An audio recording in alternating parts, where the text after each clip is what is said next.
Right. So I do have a script,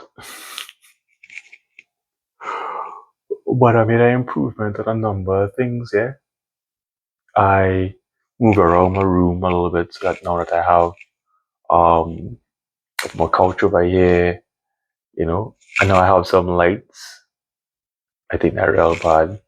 I got myself a little microphone set up, which seems to be working really well. It's not sunlight, so again, no harsh shadows. Even though I think that this light might be a bit too bright. Um, let's just think about this light. So by walking, I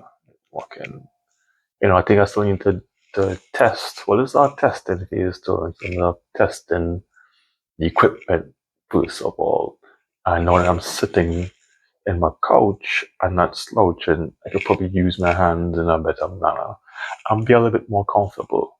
There's not loud outside. There's not too much breeze or anything like that. So I think we have the prime time for recording the videos.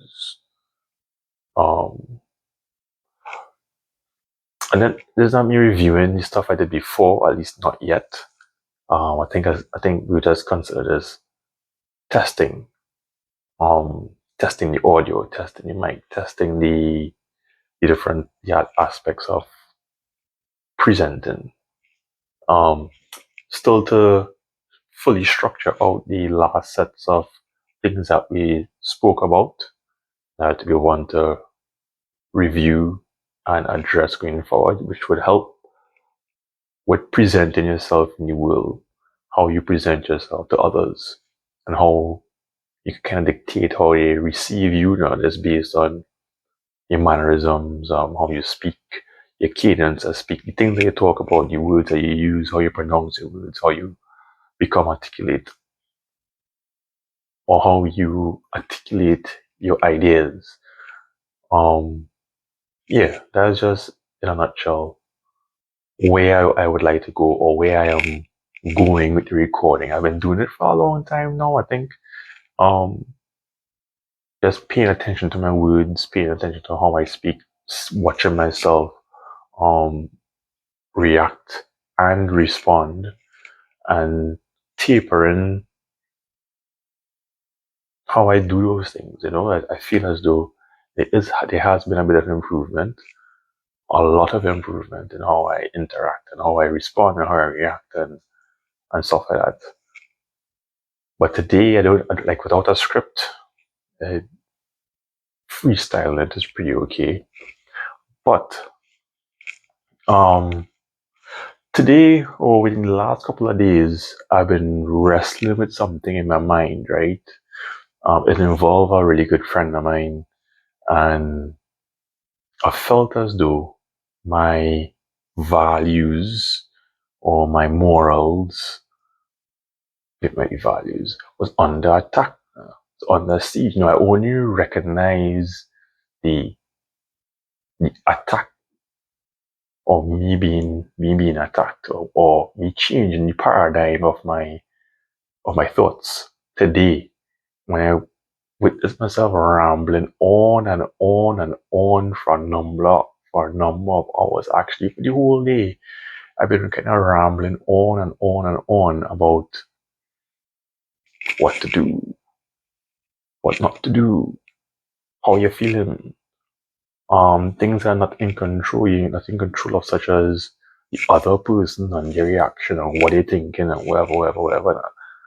And it's quite a really crazy process of watching yourself come up with all these different things of being disrespected and feeling disrespected and realizing that it's not a one-sided coin and bang, bang, bang, bang, bang, and go through the whole thing. And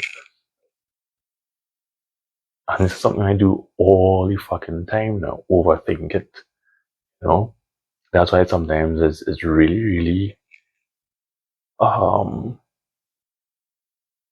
I wouldn't say impossible to have an argument with me or my kind of person, but it's really difficult, I think, or it takes away the joy of having a heated debate now, a heated argument, because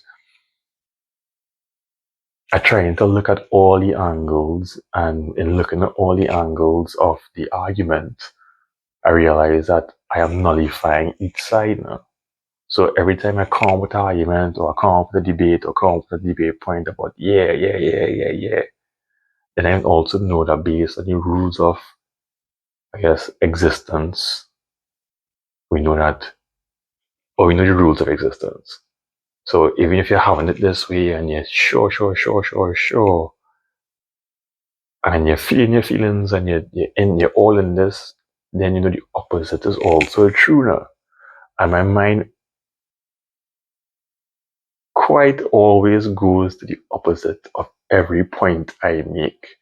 And again, I have rules for these things as well, right? So if you only have one side of the coin and you only agree with one side only, well, then you know you're only living in a 1D world now, one dimensional world, because you're only viewing things from one side, right? And the easiest way to find the other side is just to view the opposite of whatever you're so sure about, right? And these are rules I've developed over with myself now. And so now when I have a debate in my mind due to some sort of external stimuli, something that disturbs me real bad that I haven't really faced before, these are the things that pop up. And I was watching myself since the incident, right? Or incidents, just to see it from both people's point of view. Because you could see when you have one side and one side, automatically these two will bring it to the third eye now, which is the eye on top here, right? And then you're going to have a triangle, which is your first 3D shape, so to speak. At least this is my understanding mathematically, right? Anyway, that's probably a lot of stuff to go through for right now. But the point is, I've been going through my mind with this in this manner, kind of arguing one point and being like, yeah, and then we're like, the opposite must be true, and then arguing it from this side, and then you already know it takes up at least approximately 13 times to go around an object to see it, to get a really, really full view of it, which is the 13 number matrix. So if you could expand your point of view to view one object 13 different ways. For example, the man say, when you change the way you look at things, the things you look at change. So if you were to look at something from about 13 different angles, chances are you're going to see it 13 different ways, which will give you a pretty good circumference of the object itself. Anyway, so I kind of felt like I was going through that process, just playing table tennis with myself for most of the day. Today was perhaps the most intense, and I think I knew why. I was tired. I was a bit dehydrated. It's been hot. I've been staying up late for a couple nights, so lack of sleep. And I was kind of jamming some work for people, and it's cool during the work. I didn't really have a problem with the work or any kind of negative reaction to it. I was actually very, very glad I had the work to do and doing it with the people. So it wasn't that bad. But the incident had me feeling disrespected. Um, Disrespected. I felt like there was a lot of dishonesty towards myself. I felt like it was aggressive. I felt like I was a victim of somebody else's thing now. And then doing that whole check it from a different angle, I realized that if I feel in this way, the other person probably feeling this way too. And how am I or how have I contributed to my own prisoner, this own prison looking for an easy escape out. And this probably is a sign of maturity where the first answer is not the answer. That's so basic now. To the point where you come down to this phase and it's like, all right, cool, I have a lot of fucking answers. What is the most consistent thing about all the points of view? Does it make the solution or the one liner or the call to action any different? No. It's just that now you have a full gamut of reasons. All reasons, all the angles that it's important for yourself and important for the other person as much as you can. And then where do these two visions align, right? And if you were to see the alignment of the both parties joining, then you're gonna get to see, like I say, the first initiation of the whole. But in as a process, I think I've gone through this process more than twice. I could probably share this. I don't really have documented, but I think it have plenty of people who have documented it, and I have been doing this thing for a number of years until now. It seemed to be getting like part of the toolkit now, and not stopping the rumbling in my head, the rummaging, whatever. Just the ideas and thoughts just keep moving around your head. I can't stop that yet, or something like that.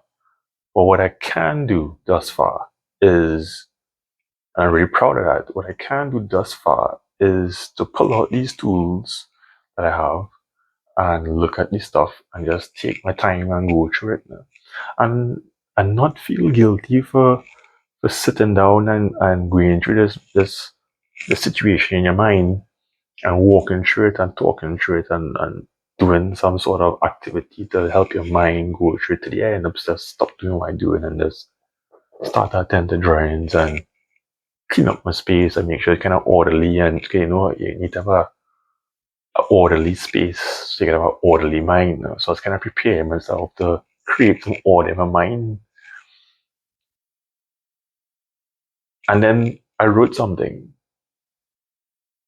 and I read it again this afternoon and it felt like badass now, you know? And it kind of seems to encapsulate everything we're doing in this moment right now, yeah?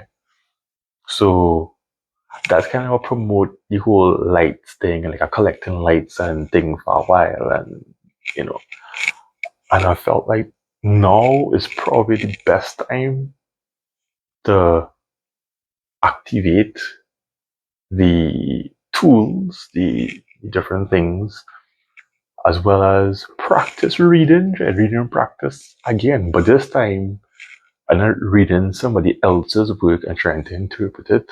I read my own work, which hey, warm and fuzzy feelings. So give me a second, and I'll pull it up. Right. So I put this on threads, Instagram threads, and yeah, I find it bad. All right. I wonder if sharing my thoughts have any benefit to anyone other than myself.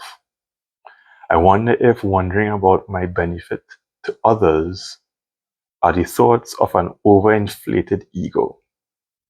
Well, if likes and followers are any indication of the answer to the questions, then I allow myself to run wild into the into the highness of feedback from my imagination and continue to strive for the consistent validation and attention, especially by those who exhibit strong symptoms of addiction.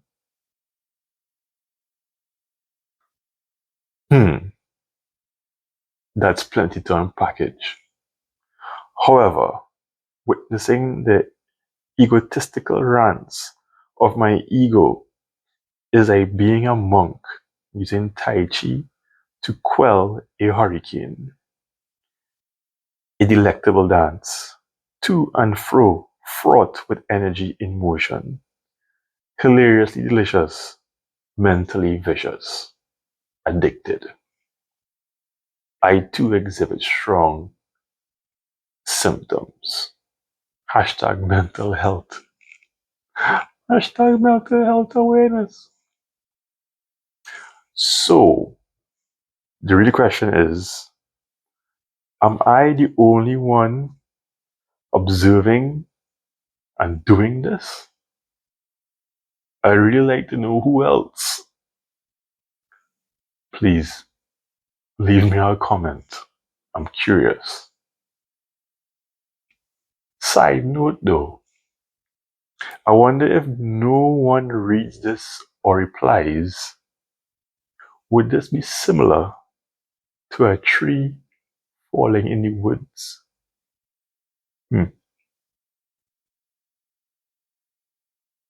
Perhaps. Oh, Jed. I think I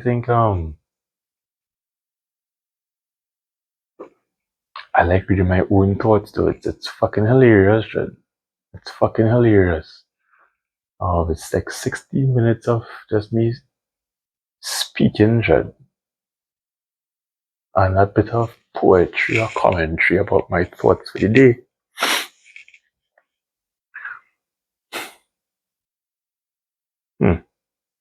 Very interesting. Very interesting.